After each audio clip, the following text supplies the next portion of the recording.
દોસ્તો તમે ખાવાનું તો ઘણી વાર જોયું છે, કેટરસ જોયા છે, પીરસવાનું, પણ તમે જુઓ દુબઈના શેખ કેવી રીતે ખાય છે. હા મિત્રો, હું તમને વિડીયો બતાવું, વિડીયોને વધુ લોકો સુધી શેર કરજો. દુબઈની અંદર તો તમને ખબર છે ને કે શેખ લોકો જે છે ને, મુસ્લિમ લોકો શેખ, બરાબર, એ કોઈ લડાઈ ઝઘડો કોઈથી કરે નહીં અને રૂપિયા કમાય, માત્ર રૂપિયા કમાય, દુનિયામાં નામ બનાવ્યું. એ લોકો પાસે સોનાની ગાડીઓ પણ છે.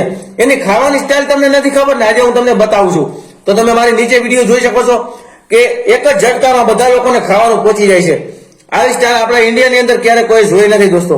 એ લોકો કઈ રીતે ખાય છે તમે જુઓ, કારણ કે એનું રાજા રજવાડું છે એની પાસે અત્યારે હાલમાં, અને એની ખાવાની સ્ટાઇલ પણ અલગ હોય છે. એનું ખાવા પીવાનું બધાથી મોંઘું હોય છે. બહુ રૂપિયાવાળા કહેવામાં આવે છે કે દુબઈના જે શેખ લોકો છે ને બહુ પૈસાવાળા હોય છે દોસ્તો. એટલે એની જે સ્ટાઇલ છે ખાવા પીવાની એ તમે જોઈ શકો છો. એક ચાદરને પાથરી દેવામાં આવી છે.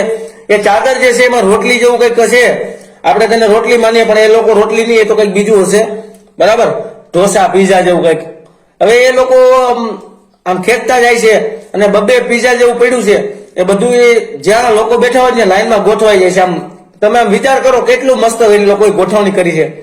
એટલે કઈ ટેન્શન નહીં, કોઈ લોકોને દેવા જવાની કઈ તકલીફ ન પડે. એટલે આ લોકોએ બુદ્ધિથી કામ કર્યું છે. આની જે સ્ટાઇલ છે ને યુનિક સ્ટાઇલ છે.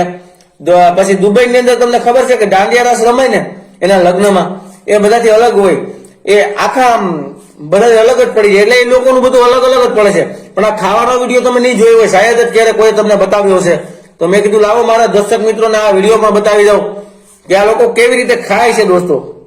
તો તમે આ વિડીયો વિશે શું કહેવા માંગો છો કોમેન્ટ કરજો, અને વધુ લોકો સુધી વિડીયો શેર કરીને જય માતાજી કોમેન્ટ ની અંદર લખવાનું ભૂલતા નહીં. મળીએ નેક્સ્ટ વિડીયોમાં. જય માતાજી.